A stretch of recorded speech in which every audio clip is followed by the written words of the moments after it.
Dear friends, welcome to Biblical Parivartana. Once again, welcome to Daily Devotions. దేవుని ప్రేమ ఇదిగో October 25వ తారీఖుకి చెందినటువంటి వాక్య భాగం మొదటి తిమోతి 3వ అధ్యాయం. అన్ని వచనాలు చూడడం. మొదటి 7 వచనాలు. నాయకులు, విశ్వాసులు వారి గుణగుణాల్లో ఏంటి తేడా? తేడా ఏమన్నా ఉన్నదా? వారు కలిగి ఉండవలసిన గుణగణాల్లో విశ్వాసులకు, నాయకులకు ఏమైనా తేడా ఉన్నదా? ప్రార్థన చేసుకుందాం. May the words of my mouth and the meditation of our hearts be acceptable in thy sight, our rock and redeemer. ఆమేన్. సంఘమునకు చెందిన పదవులు 2 కనిపిస్తున్నాయి క్రొత్త నిబంధనలో. ఒకవైపు పాదుర్లు, అంటే వాళ్ళని పెద్దలు అనొచ్చు, లేక పరిచారకులు అనొచ్చు, లేక బిషప్పులు అని కూడా అనొచ్చు. ఆ 3 పదాలు వాడబడినాయి పాదుర్లకి. దానికి ఆ పాదుర్లు అనే దానికి రూట్ మీనింగ్ ఏంటంటే గొర్రెల కాపరి. గొర్రెలు ఏ విధంగా కాపరి కాస్తాడో ఆ లాటిన్ భాషలో ఆ పాద్రి అనేటువంటి దానికి ఆధారం. పాద్రికి ఆధారం అన్నమాట లాటిన్ భాష కాపరి. మరొక వైపు చూస్తే పరిచారకులు, డీకన్స్ అన్నమాట. అంటే 2 రకాలైనటువంటి పదవులు ఉన్నాయి. ఒకటి కాపర్లు, పాదుర్లు, రెండవది పరిచారకులు, డీకన్స్. ఈ పాదుల్ని ఈ ఈ విధంగా అనొచ్చు, ఈ విధంగా అనొచ్చు, ఈ విధంగా అనొచ్చు. కాపరి, పరిరక్షకుని, అధ్యక్షుని ఉండవలసినటువంటి లక్షణాలు క్లుప్తంగా పేర్కొన్నప్పుడు సంఘ కాపరులకు, అంటే పాస్టర్స్‌కి ఉండవలసిన లక్షణాలను పౌలు పేర్కొంటున్నాడు. 3వ అధ్యాయం మొదటి 7 వచనాల్లో. పౌలు చెప్పుతున్న కొన్నింటిని గూర్చి క్లుప్తంగా ఆలోచించుట ఉపయోగకరంగా ఉంటుంది. చదువుకుందాం. ఎవడైనను అధ్యక్ష పదవిని ఆశించిన యెడల అట్టివాడు దొడ్డ పనిని అపేక్షించుచున్నాడన్న మాట నమ్మదగినది. అధ్యక్ష పదవి అనంటే ఇంగ్లీష్‌లో బిషప్ అని ఉంటది. If anyone desires to be a bishop, that is good. అది దానిలో తప్పేమి లేదు. కానీ పదవిని కాదు, పనిని, అధ్యక్ష పనిని ఆశించినట్లయితే అది మంచిదే. అధ్యక్షుడగు వాడు నిందారహితుడును, ఏకపత్ని పురుషుడును, మితానుభవుడును, స్వస్థ బుద్ధి గలవాడును, మర్యాదస్తుడును, అతిథి ప్రియుడును, బోధింపదగిన వాడునై ఉండి,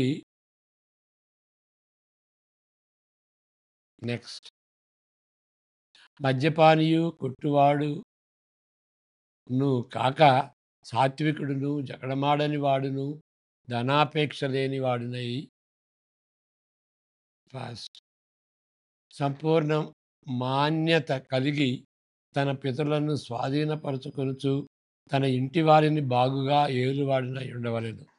ఎవడైనను తన ఇంటి వారిని ఏలనేరకపోయిన ఎడల అతడు దేవుని సంఘమును ఎలాగు పాలించును? అతడు గర్వాంధుడై అపవాదికి కలిగిన శిక్షావిధికి లోబడుకున్నట్లు క్రొత్తగా చేరిన వాడై ఉండకూడదు. మరియు అతడు నిందపాలై అపవాది ఉరిలో పడిపోకుండానట్లు సంగమునకు వెలుపటి వారి చేత మంచి సాక్ష్యము పొందినవాడై ఉండవలెను. ఇవి పాస్టర్స్‌కి ఉండాల్సినటువంటి గుణాలు, క్యారెక్టరిస్టిక్స్. మొదటిది, ఒక విధంగా పేర్కొంటున్న ఈ ప్రామాణిక లక్షణాలు, స్టాండర్డ్స్, ఉండాల్సినటువంటి ఒక స్టాండర్డ్ ఆహ్, గుణగణాలు. ఎంత ఎంతో కష్టతరంగాను, ఎంతో అందనివిగాను ఉండవు. పెద్ద గొప్పగా ఉండాలి అనేది ఏముండదు. ఉన్నత విద్వాంసునిగా ఉండాలి. సమాజంలో ఉన్నత వర్గాలకు చెందినటువంటి అరిస్టాక్రాటిక్ ఫ్యామిలీకి చెందినటువంటి ఒక నిర్దిష్టమైన వ్యక్తిగా ఉండాలి. ఒక నాయకత్వపు స సా సామర్థ్యాన్ని ప్రదర్శించేటువంటి వానిగా ఉండాలని ఇక్కడ చెప్పబడలేదు. త్రాగుబోతుగా ఉండకూడదు, వాడిగా ఉండకూడదు అని ఈ జాబితా పేర్కొంటుంది. రెండో విషయం, 2 అర్హతలు తప్ప ఈ జాబితాలో మిగిలినవన్నీ క్రైస్తవులందరూ కలిగి ఉండాలి. ఓకే. లీడర్సే కాదు, క్రైస్తవులు కూడా ఉండాలి. 2 తప్ప కలిగి ఉండాలని వేరే చోట పేర్కొనబడింది. ఉదాహరణకు అధ్యక్షుడు, పాస్టరు అతిథి ప్రియుడిగా ఉండవలసిన ఎడల, ఇక్కడ చెప్పుకున్నాం కదా, అతిథి ప్రియుడిగా ఉండాలి. హెబ్రీ 13:2లో కూడా అదే ఉంటుంది. క్రైస్తవులందరూ అలాంటి వారిగా ఉండవాలని ఆదేశింపబడింది. మద్యపానిగా ఉండకూడదని, రెండవది మద్యపానిగా ఉండకూడదని కాపర్లను, పాస్టర్స్‌ని హెచ్చరించిన ఎడల 1 తిమోతి 3:3లో ఇతర క్రైస్తవులు కూడా అదే విధంగా ఉండాలి. అంటే మద్యపానిగా ఉండకూడదు అని చెప్పబడింది. లీడర్సే కాదు, క్రైస్తవులు కూడా మత్తుతో పడి డ్రంకర్స్ లాగా ఉండకూడదు. వేరే విధంగా చెప్తే, ప్రప్రదంగా ఏ మినహాయింపు లేకుండా క్రైస్తవులందరూ అందరూ ఉండవలసిన గుణ లక్షణాలను క్రైస్తవ కాపర్లు ప్రదర్శిస్తూ ఆ విషయాలలో పరిపక్వత, అంటే మెచ్యూరిటీ కలిగి ఉండాలి. కాబట్టి క్రైస్తవ జీవితము ఉండవలసిన తీరునకు క్రైస్తవ సంఘ పెద్దలు మాదిరిగా, అంటే మాదిరిగా ఉండాలి. వాళ్ళ క్రైస్తవ జీవితంలో మాదిరిగా ఉండాలి. నిజానికి ఈ అర్థంతో హెచ్చైన ప్రమాణాలుగా ఉంటున్నవి. అంటే వాళ్ళు మాదిరిగా ఉండాలి అనేటువంటిది. ఇక 2 మినహాయింపు అని అన్నాం కదా! 2 అర్హతల మినహాయింపు దాని గురించి చెప్పుకుందాం. అది మూడో విషయం. విశిష్టమైన 2 గుణ లక్షణాలు ఇవి. ఏ, క్రైస్తవ సంఘ కాపరి బోధింపదగిన వాడుగా ఉండాలి. పిల్లలు అడుగుతారు, లేకపోతే నేబర్స్ అడుగుతారు, లేకపోతే భార్య అడుగుద్ది. వాడు ఆయనకి బోధించేటటువంటి రీతిగా ఉండాలి. అంటే విషయాలు తెలియాలి ఆయనకి. జ్ఞానవంతుడిగా ఉండాలి. వాటిని చెప్పగల సామర్థ్యత కూడా ఉండాలి. తెలిసుండాలి. ఆ తెలిసినటువంటి వాటిని చెప్పేటువంటి చాకచక్యం కూడా ఉండాలి. ఈ పదవి కార్యసాధనకు ఇది ప్రత్యేకమైన అవసరత. తెలిసుండాలి. వాటిని కమ్యూనికేట్ చేయాలి. రెండవ విషయం, నూతనంగా క్రైస్తవులైన వారు న్యూ కాన్వర్ట్స్ నాయకులుగా ఉండకూడదు. న్యూ కాన్వర్ట్స్ వాళ్ళప్పుడే విశ్వాసులయ్యారు. దీన్ని బట్టి కొంతమంది క్రైస్తవులు ఈ పదవికి అర్హులు కారు. వాళ్ళు కొత్తగా అయ్యారు కదా! కొత్తగా చేరిన వాడు అనే దానికి అర్థం, కొత్తగా చేరాడు అని అంటే ఏంటి? అది ఆ సంఘం ఎప్పుడు స్థాపించబడినది, ఎంత మెచ్యూరిటీ కలిగి ఉంది ఆ సంఘం అనే దానిపై ఆధారపడి ఉంటుంది. తప్పనిసరిగా ఇతరులు ఎంతకాలం క్రితము వారు క్రైస్తవులయ్యారనే దానిపై ఆధారపడి ఉన్నది. దీన్ని బట్టి కొందరు క్రైస్తవులు అర్హులు కారు. అది మెచ్యూర్ సంఘం అయితే వాళ్ళ వాళ్ళలో ఉన్నటువంటి వాళ్ళలో బెస్ట్‌ని ఏరుకోవాలి. ఇప్పుడు అపోస్తలుడైన పౌలు మొదటి ప్రయాణంలో లిస్ట్రా, డెర్బే, ఐకోనియం వెళ్ళి తిరిగి వచ్చేటప్పుడు వాళ్ళని నాయకులుగా నియమించాడు. ఎల్డర్స్‌గా నియమించాడు. పాస్టర్స్‌గా నియమించాడు. అరే! అంతకు ముందే గదా! వాళ్ళ సంఘాలు ఏర్పడింది. వాళ్ళు విశ్వాసులయింది అంటే అంతే. అప్పుడున్నటువంటి వాళ్ళలో బెస్ట్ ఎన్నుకోవాలి. కాబట్టి క్రొత్తగా చేరిన వాడు అనంటే అది రిలేటివ్ అన్నమాట. ఎప్పుడో ఆహ్, చాలా కాలం నుండి ఆ సంఘం ఉంటే వాటిలో బెస్ట్. ఇప్పుడు క్రొత్తగా సంఘం ఏర్పడితే వాళ్ళలో బెస్ట్. కానీ బెస్ట్ అంటే మెచ్యూర్ పీపుల్‌ని ఎన్నుకోకూడదు అనేటువంటి విషయం. ఇచ్చట వ్యక్తపరచబడినట్లు సంఘమునకు, కుటుంబమునకు మధ్య గల బలమైన సంబంధం ఒక విధంగా ఆశ్చర్యకరంగా ఉంటుంది. క్రైస్తవ తండ్రులకు తండ్రులు క్రై సంఘ పెద్దలుగా లేకపోతే కాపరులుగా, పాస్టర్స్‌గా గానీ, పెద్దలుగా గానీ అయ్యే అర్హత అందరికీ ఉండకపోవచ్చు. తల్లిదండ్రులందరికీ ఉండకపోవచ్చు. కానీ సంఘ కాపరిగా ఉన్నటువంటి వాళ్ళందరూ కూడాను కుటుంబంలో ప్రతి ఒక్క తండ్రి బాధ్యుడిగా ఉండాలి. ఓకే. ఏది బాధ్యత? అక్కడ అంటే పిల్లల్ని సరిగా చూసుకోవాలి. పిల్లల్ని సరిగా చూసుకోకపోతే, వాళ్ళకి చెప్పలేకపోతే మరి సంఘాన్ని ఎట్లా ఏళ్తాడు అని మనం చదివాం. ఇక లాస్ట్ ఐదవ విషయం.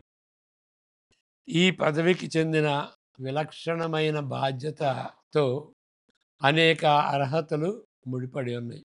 అంటే ఈ 2 బాధ్యతలు విచక్షితమైనటువంటి బాధ్యతలు ఏంటంటే నూతనంగా ఉండకూడదు. బోధించ కలిగి ఉండాలి. ఈ రెండిటితో ఇంకా వేరే విషయాలు కూడా ముడిపడి ఉన్నాయి. అవి ఒక్కటే కాదు. అనేక అర్హతలు ముడిపడి ఉన్నాయి. అతను బోధించవలసిన ఎడల ఆ కాపరి అతిథి ప్రియుడుగాను, వెలుపలి వారి చేత మంచి సాక్ష్యము పొందిన వారుగాను, జగడమాడని వాడుగాను, ధనాపేక్ష లేనివాడుగాను ఉండాలి. ఇది అందరికీ క్రైస్తవులందరికీ ఉన్నాయి. అవి గూడా ఆయనకుండాలి. కేవలం సాహిత్య పాండిత్యం ఉండి, ప్రజల ఎడల ప్రేమ లేని వాడైతే ఈ పదవికి పాస్టర్‌గా ఉండేటువంటి పదవికి పనికిరాడు. ఇవి ఈ డిస్టింక్ట్ క్వాలిటీస్ అన్నమాట. కాబట్టి ఈ విధంగా ఉండాలని సంఘం ప్రోత్సహించాలి. మరి ఆ విధ ఆ విధమైనటువంటి రీతిగా ఆ గుణగణాలు లేకపోతే పాస్టర్‌గా ఉండాలని ఆశించకూడదు. అంటే నేను ఎస్టాబ్లిష్ అవుతాను. నాకు ఆహ్, నా నా కుటుంబం గడిచిపోద్ది. నేను హాయిగా ఉండొచ్చు అని ఈ దినాల్లో చాలామంది ఆహ్, పాస్టర్‌గా తయారయ్యారు. కానీ వాళ్ళకి క్వాలిఫికేషన్స్ లేవు. వాళ్ళకి జ్ఞానం లేదు. చెప్పేటువంటి ఆహ్, కమ్యూనికేటివ్ స్కిల్స్ కూడా లేవు. ఆ 2 ఉండాలి. దాంతో పాటు అందరికీ క్రైస్తవులందరికీ ఉండేటువంటి గుణగణాలు ఉండాలి. కోపిష్టి, మంచి సాక్ష్యం లేనటువంటి వాడు, జగడమాడేటువంటి వాడు, ధనాపేక్ష గలవాడు ఆహ్, అది సరిపోదు. ఇక పాండిత్యాన్ని బట్టే ఇక బాగా మాటకారి అని అంటాం గదా! మాటకారి అయినందువలన అతను పాస్టర్‌గా ఉండకూడదు. ఏదైనప్పటికీ మన పాస్టర్ గురించి ఈ విధంగా ఉండాలని ప్రార్థన చేయాలి. కమిటీ ఒకటుండాలి. ఆ విధంగా లేనివాడైతే ఆ పాస్టర్‌ని డిసిప్లిన్ చేసేటువంటి రీతిగా ఉండాలి. ఏదో పాస్టరు ఆయన స్వార్థాన్ని బట్టి సంఘాన్ని స్థాపించుకున్నాడు. అలాంటప్పుడు ఇక కమిటీ ఉండదు, ఏముండదు. అప్పుడు డిసిప్లిన్ ఉండదు. ఇష్టం వచ్చినట్టు చెప్పుకుంటాడు. ట్రైనింగ్ ఉండదు. చెప్పుకుంటాడు. ట్రైనింగ్ అంటే సెమినారీకే ఎళ్ళాలని కాదు. ఇంటి దగ్గర చదువుకోవచ్చు. బుక్స్ చదువుకోవచ్చు. ఇతరులతో ఇతరుల దగ్గర నేర్చుకోవచ్చు.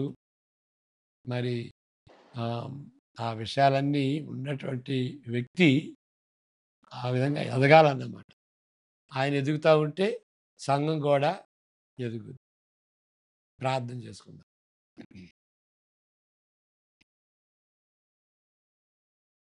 యెహోవా నిన్ను ఆశీర్వదించి కాపాడును గాక. తన సన్నిధి కాంతిని నీపై ఉదయింపజేసి నీకు నిన్ను కరుణించును గాక. ఆయన తన సన్నిధి కాంతిని నీపై ప్రకాశింపజేసి, ఉదయింపజేసి నీకు సమాధానము అనుగ్రహించును గాక. ఆమేన్. God bless you.